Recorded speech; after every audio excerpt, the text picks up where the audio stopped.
Hello students, welcome to Navodaya study. आज हम बच्चों नंबर सिस्टम पढ़ेंगे। नंबर सिस्टम में हम लोग उसी पार्ट पर फोकस करके चलेंगे, उसी कॉन्सेप्ट की चर्चा करेंगे जो आपके एग्ज़ाम में आते हैं। ज़्यादा डिटेल में पढ़ने की ज़रूरत नहीं है, हमको सिर्फ अपना सिलेक्शन करवाना है।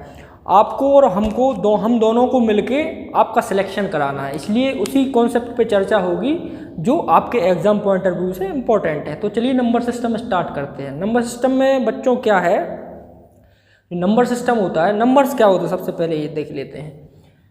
तो जैसे 0 हुआ, 1 हुआ, 2, 3, 4, 5, 6, 7, 8 और 9, यहाँ तक दिख रहा है। हाँ, तो ये जो नंबर्स हैं ये भारतीय गणना पद्धति, जिसको हिंदू अरबी पद्धति भी बोलते हैं, उसके अकॉर्डिंग ये जितने नंबर दिए हुए हैं इनसे आप दुनिया की बड़ी से बड़ी और छोटी से छोटी संख्या का निर्माण कर सकते हैं। जैसे आपको मैं करके बताता हूँ। जैसे इसमें से ही आपको कोई भी संख्या, जितनी भी मैथ में आपके संख्याएं हैं वो सब इन्हीं नंबर से 10 नंबर से मिलकर बनती हैं। जैसे 20 लिख दिया तो 2 और 0 के इस्तेमाल से अपना 20 बन गया। ठीक है, ऐसे ही कोई भी आप संख्या ले लीजिए, जैसे 5, 6, 8, 1, तो ये इन्हीं संख्याओं में से मिलकर संख्याएं बनती हैं। तो ये नंबर्स हो गए। नंबर्स तो आपको बच्चों आपको पढ़े भी होंगे, अपने आपको समझ में, बस आपको ये देखना है कि ये नंबर्स आपको काउंट करने आते हैं कि नहीं। जैसे मैंने कोई संख्या दे दी आपको, 5 दे दी, 5, 4, 2, 1, 3। अब इसको आप क्या पढ़ेंगे, कहाँ से स्टार्ट करेंगे? तो अपन सबसे पहले आपको ये देखना है, यहाँ से स्टार्ट करना है। इकाई का अंक होता है इस साइड, लेफ्ट साइड से इकाई, दहाई, सैकड़ा, हजार, 10,000, और इसके आगे और भी काउंट कर दो। 10,000 के बाद लाख। तो ऐसे करना है। लाख आ गया तो ये क्या लिखा हुआ है टोटल? ये लिखा हुआ है 6,54,213 लिखा हुआ है। तो ये आपको काउंट करना आना चाहिए, समझ रहे हैं? ये काउंट करना आपको आना चाहिए कि ये कोई भी संख्या आपको डिजिट दे दी, जैसे 2, 1, 3, 5, 6, तो ये क्या लिखा हुआ है? 21,356 लिखा हुआ है। और इन्हीं, ये हो गया अपना बेसिक। ये आपने बेसिक जान लिया कि ये संख्याएं कैसे होती हैं, कैसे इनकी अपन इनको पढ़ सकते हैं कि क्या लिखा हुआ है। और एक और मैं बता दूं आपको सहूलियत के लिए, जैसे 1 लिखा है, अब इसके आगे जितनी, जैसे कोई भी संख्या लिख दी मैंने, 0 लिख दी तो ये 10 हो गया। तो 1 के आगे अगर मैंने 2 संख्याएं लिख दी, मैं 0 एग्जाम्पल के लिए लिख रहा हूँ, यहाँ पे कुछ भी हो सकता है, तो ये 100 हो गया। तो अगर 3 डिजिट आ गए इसके आगे तो ये 1000 में कन्वर्ट हो जाएगा, और 4 आ गए तो ये 10,000 में कन्वर्ट हो जाएगा, 5 आ गए तो ये लाख हो जाएगा। मतलब किसी अंक के आगे अगर 5 संख्याएं हैं तो ये लाख में, ये 1 लाख हो गया जैसे, तो वो लाख में आ जाता है संख्या, वो लाख में आ जाती है। 4 अंक हैं तो 1000 में आ जाती है वो। ठीक है, इस तरीके से कुछ संख्याएं, ये संख्याएं काउंट करते हैं अपन। तो ये अपने बेसिक हो गया है अपना। अब आते हैं कॉन्सेप्ट पे। इसमें अब क्वेश्चन कैसे पूछे जाते हैं, आपसे क्वेश्चन आएगा कि 3 अंकों की सबसे बड़ी संख्या में से 2 अंकों की सबसे छोटी संख्या को अगर घटाएंगे तो क्या आएगा, वो आपको 4 ऑप्शन दे देगा। तो देखिए, अब आप कैसे पता आपको, जैसे आपसे मैं पूछूं कि 1 अंक की सबसे छोटी संख्या क्या होती है, तो 1 अंक की सबसे छोटी संख्या 1 होती है। 1 अंक की सबसे बड़ी संख्या क्या होती है, तो 1 अंक की सबसे बड़ी संख्या होती है 9। फिर इसके बाद तो 10 आ जाता है। 10 तो 2 अंक की हो गई, 1 और 2 अंक की हो गई। ठीक है, तो 1 अंक की सबसे छोटी संख्या 1 हो गई, 1 अंक की सबसे बड़ी संख्या 9 हो गई। और अब 2 अंक पे आ जाते, 2 अंक की सबसे छोटी संख्या 10 हो जाएगी, सबसे बड़ी संख्या 99 हो जाएगी। 99 के बाद 100 आ जाएगा, तो 100 तो 3 अंक की हो गई। समझ रहे हैं ना? तो इस तरीके से आपको क्वेश्चन आते हैं, मैं बताता हूँ कैसा क्वेश्चन आएगा। और एक और इसका ट्रिक है कि जैसे आपको किसी भी 2 अंक की सबसे बड़ी संख्या पूछी तो उतने 9 लिख दीजिए आप, कि 2 बार 9, 2 अंक की सबसे बड़ी संख्या। आपको 5 अंक की पूछी सबसे बड़ी संख्या तो आपको 5 बार 9 लिख देना, ये 5 अंक की सबसे बड़ी संख्या हो जाती है। मतलब अगर आपसे पूछा गया कि 5 अंक की सबसे बड़ी संख्या क्या है, तो आपको सीधा 5 बार 9 लिख देना है। और आपको 5 अंक की सबसे छोटी संख्या पूछी जाए तो आपको कुछ नहीं करना है, 1 लिखना है, उसके आगे उतने जीरो लगा देना है, 5 जीरो लगा देना है। तो ये 5 अंक की सबसे छोटी संख्या हो गई, ठीक है। 5 अंक की सबसे छोटी संख्या 1 2 3 4 5, टोटल अंक 5 होना जाना चाहिए। 1 के आगे उतने ही जीरो लगा देना है आपको। 1 2 3 4 1 2 3 4 5, ये 5 अंक की सबसे छोटी संख्या हो गई, ठीक है। तो इस तरीके से आपको करना है। अब क्वेश्चन कैसा आता है आपके पेपर में? क्वेश्चन आता है कि 3 अंक की सबसे बड़ी संख्या में से 2 अंक की सबसे छोटी संख्या घटाएंगे तो क्या आएगा। तो 3 अंक की सबसे बड़ी संख्या 3 बार 9 लिख दिया आपने। अब इसमें से 2 अंक की सबसे छोटी संख्या घटाना है, तो 2 अंक की सबसे छोटी संख्या क्या होती है? 10 होती है। 9 तो 1 अंक की हुई ना, फिर इसके बाद सीधा 10 आता है, तो 10 सबसे छोटी संख्या होगी। अब इसको घटाएंगे तो आंसर क्या आएगा? 989, ये आंसर आ जाएगा। इस तरीके के आपके क्वेश्चन आते हैं। कई बार आप प्रीवियस ईयर क्वेश्चन देखेंगे, पिछले सालों के क्वेश्चन, तो आपको इस तरीके 2020 में इस तरीके के 2 क्वेश्चन पूछे गए हैं। तो ये आपको आना चाहिए कि 5 अंक की सबसे बड़ी संख्या, 3 अंक की सबसे बड़ी संख्या, ये छोटी संख्या है, ये सब आपको आना चाहिए। इसके बाद आते हैं, आपका क्वेश्चन आता है स्थानीय मान और जातीय मान आपसे पूछे जाते हैं। अब स्थानीय मान और जातीय मान क्या होते हैं? इंग्लिश में स्थानीय मान को प्लेस वैल्यू बोला जाता है और जातीय मान को बोला जाता है फेस वैल्यू। स्थानीय मान देखते हैं सबसे पहले अपन। स्थानीय मान, स्थानीय मान में देखेंगे, देखिए आपको जैसे कोई आपको संख्या दे देगा, वो 2 3 4 1 5। अब ये आपको संख्या दे दी, इसमें आपसे पूछ लेगा कि 4 का स्थानीय मान बताइए। तो आप कैसे पता करेंगे? देखो ऐसे पता करते हैं, जो जिसका स्थानीय मान पूछा गया है प्लेस वैल्यू, इधर मैं इंग्लिश में भी लिख देता हूँ इंग्लिश मीडियम के बच्चों के लिए। प्लेस वैल्यू, देखिए इसकी प्लेस वैल्यू क्या होगी? 4, और जितनी भी उसके आगे संख्याएं हैं 1 और 2 उतने जीरो लगा देंगे, इसकी एक प्लेस वैल्यू हो गई। जैसे और भी आपको एग्जांपल दे देता हूँ मैं, जैसे और कोई संख्या ले लो आप, 4 5 1 3 2। अब इससे आपको पूछिए 5 का स्थानीय मान बताइए, तो आप 5 लिख लेंगे, उसके आगे जितने भी अंक हैं 1 2 3 उतने जीरो लगा दीजिए, तो ये इसका स्थानीय मान हो गया, ठीक है। ये आपको समझ में आ गया। अब इसके बाद आप अपन देखेंगे फेस वैल्यू, जातीय मान। जातीय मान क्या होता है? जातीय मान में बच्चों क्या है, एक आपको संख्या दे देगा, जैसे आपको संख्या दे दी 2 4 1 3 0 5। अब इसमें बोलेगा आपको 1 का जातीय मान बताइए, फेस वैल्यू बताइए।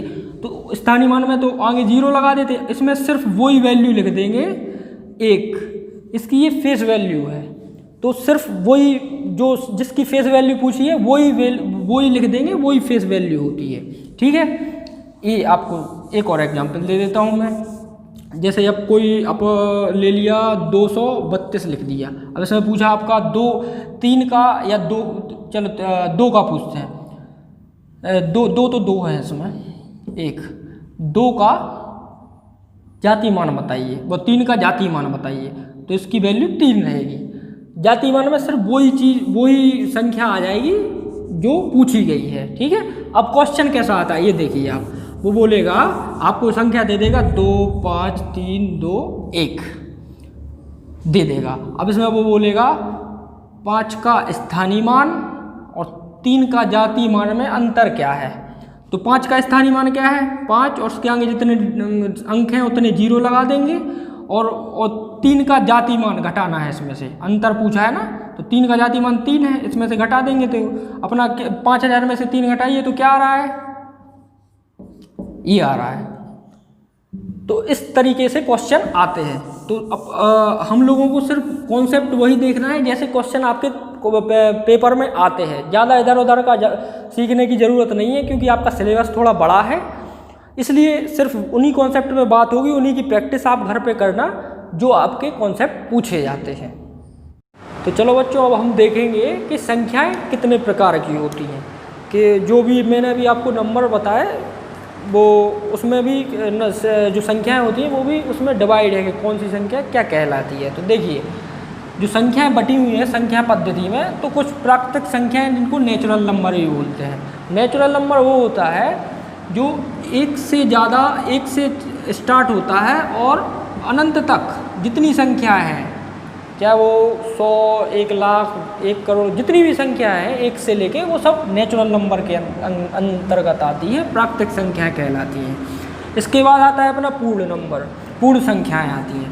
पूर्ण संख्याएँ क्या कहलाती है? वो 0 से स्टार्ट होती है और अनंत तक जाती है। मतलब प्राकृतिक संख्या 1 से अनंत तक जाती है, इसमें पूर्ण संख्या में 0 भी आ जाता है। 0, 1, 2, 3, मतलब जब हम गिनती स्टार्ट करते हैं तो पूर्ण संख्या में 0 से स्टार्ट करते हैं। तो पूर्ण संख्या प्राकृतिक संख्या हो गई 1 से अनंत तक, और पूर्ण संख्या हो गई 0 से अनंत तक।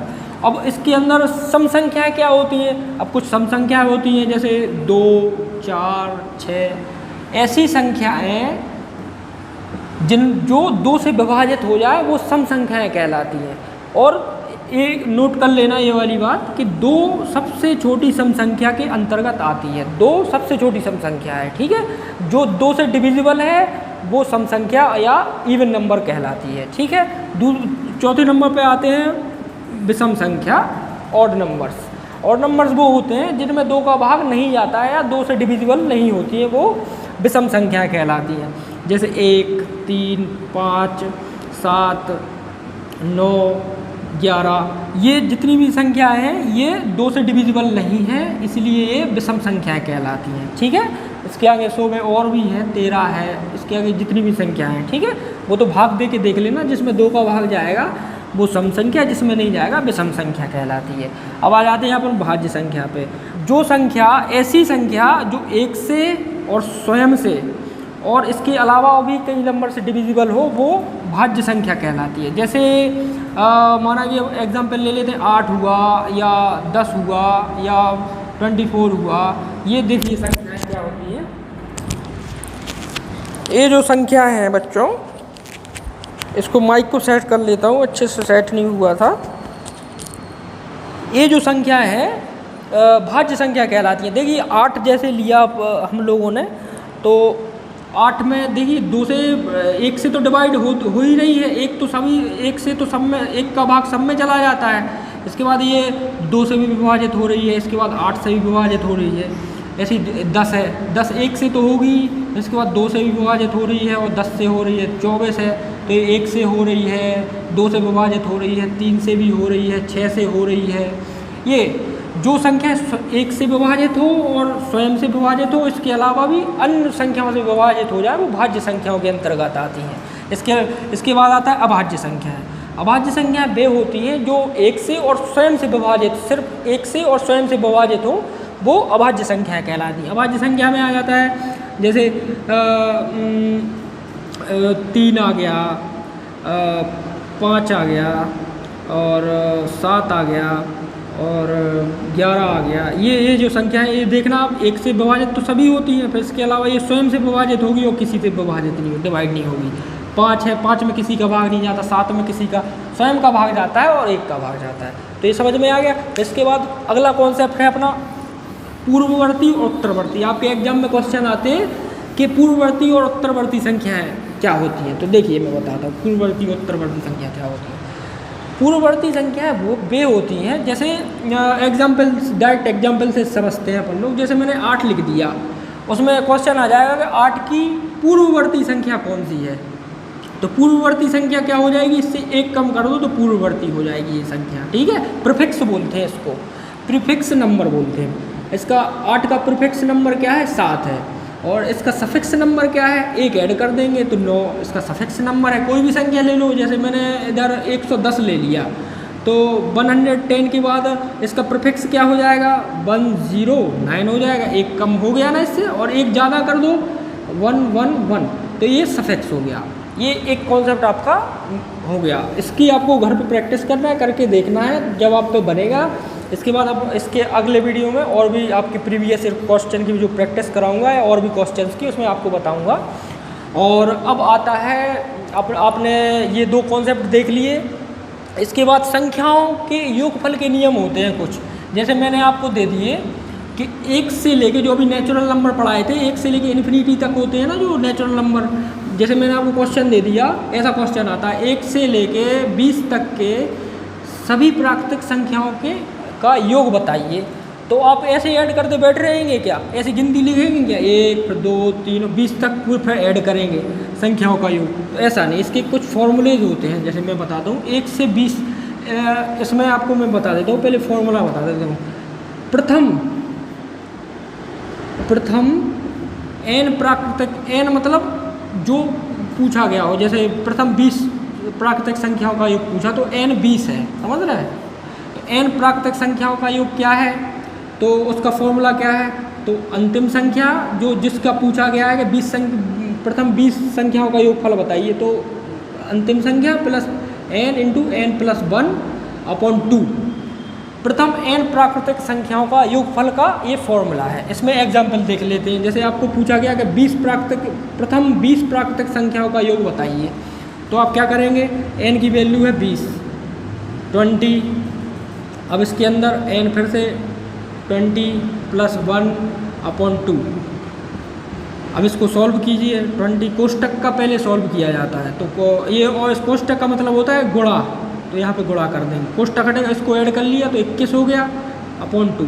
अब इसको सॉल्व करेंगे, पर 2 का भाग बीच में दिया तो 10 बार जाता है, और 10 इंटू 21 क्या होता है, 210 होता है। ये आंसर हो गया। मतलब 1 से लेकर 20 तक जितनी भी प्राकृतिक संख्या है उनका योगफल 210 निकलेगा। आप जोड़ के देखना, 1 से जोड़ना, 1 प्लस 2 प्लस 3 प्लस 4 ऐसा 20 तक जोड़ेंगे तो 210 आंसर आएगा। तो ये ऐसा ट्रेडिशनल में करने से अच्छा है कि अपन फॉर्मूला याद रखें कि अंतिम जो है 20 तक पूछा तो 20 n इंटू n प्लस 1/2 प्रथम n प्राकृतिक संख्याओं का योग आ जाएगा। अब इसमें आपसे पूछ लेगा कि प्रथम 20 सम संख्याओं का योग बताइए। 1 से लेकर 20 तक जितनी भी सम संख्याएँ हैं उनका योगफल बताइएगा। तो उसका क्या फॉर्मूला है, तो उसका फॉर्मूला ये है, आप लिखते रहे ना, मैं पूरा लिख के नहीं बता पाऊँगा, टाइम लग जाएगा, क्योंकि इसमें आप लिखना प्रथम n सम संख्याओं प्राकृतिक प्रथम n सम संख्याओं का योगफल। तो इसका फॉर्मूला है n इंटू n प्लस 1। अब यहाँ पे जैसे मैंने आपको क्वेश्चन दे दिया, 1 से लेके 20 तक जितनी भी सम संख्या है उनका योगफल बताइए। तो सम संख्या कैसे निकालेंगे? अब सब सम संख्या क्या होती है, सम संख्या इसमें तो 1 से 20 तक सभी तो सम है नहीं। अब इसमें देखिए 1 सम नहीं है, 2 सम है, इवन नंबर है, तो 3 इवन नंबर नहीं है, 4 है, जिसमें 2 का भाग जाता है वो इवन कहलाती है, सम संख्या कहलाती है। तो अपन क्या करेंगे, इसमें आधी सम है, 1 से 20 तक जितनी संख्या है आधी सम है आधी विषम है। तो अपन क्या करेंगे, जो 20 तक पूछी गई हैं तो इसको n बोलते हैं, n से डिनोट करते हैं, ठीक है। तो n को 2 से भाग दे देंगे, n/2 कर देंगे तो सम संख्याएँ निकल आएंगी कि इसके अंदर 1 से 20 के बीच में 10 सम संख्याएँ हैं, ठीक है।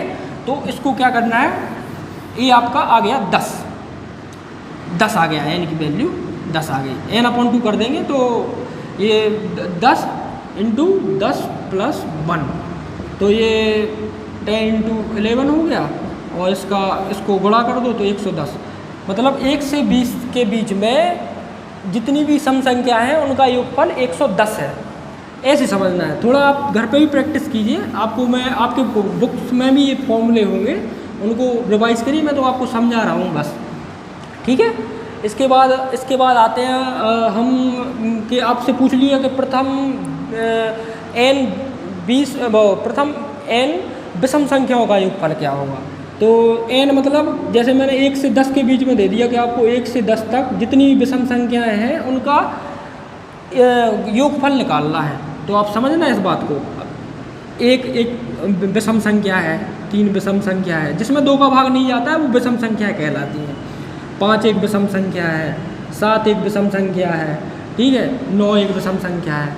अब 10 तो सम संख्या है ना, तो 10 को नहीं लेंगे। तो ये इनका सबका योगफल, तो ऐसे तो आप करते नहीं बैठेंगे, तो आपको सीधा करना क्या है, n² कर देना है। पहले n निकाल लिया, आधी विषम संख्या निकाल ली, n/2 करके 10/2 कर दिया तो सम संख्याएँ आ जाएंगी। 5 है सम संख्या है, ठीक है। अब 5 का कर दिया अपन ने, n² जो फॉर्मूला है, तो 5 का स्क्वायर कर दिया, 5 का स्क्वायर कर दिया तो 25 आ गया। तो जितनी भी संख्याएं 1 से 10 के बीच में विषम संख्या है उनका योग करेंगे आप तो 25 होगा। आप ऐड करके भी देख लेना, देखो कैसे ऐड करना है। कि देखिए 1 हो गया, विषम 1 से 10 के बीच में बताओ, 3 हो गया, 5 हो गया, 7 हो गया, 9 हो गया। अब इनको ऐड करो, 5 3 8 1 9, 9 और 9 दूनी 9 9 18, 18 7 क्या होता है 25 होता है ना। तो वो अब फॉर्मूले के थ्रू मैंने आपको बता दिया। तो ये कुछ आज के नंबर सिस्टम की ये कुछ थ्योरी थी जो आपको कॉन्सेप्ट पढ़ने ज़रूरी हैं। तो और इसके बाद एक और नंबर सिस्टम का ये संख्या पद्धति की अभी और विभाज्यता के नियम होते हैं, इसमें आपको सीखना जरूरी, और भी चीज़ हैं, वो अगला चैप्टर है अभी। लेकिन ये जितना मैंने आपको कॉन्सेप्ट पढ़ाया उसके क्वेश्चन अपन अगले वीडियो में करेंगे। तो ठीक है बच्चों, और इनका रिवीजन आप वीडियो देखते ही इसके बाद आप दिन में इसका रिवीजन करिए, इसके बाद अगली क्लास लीजिएगा। ठीक है, तो धन्यवाद।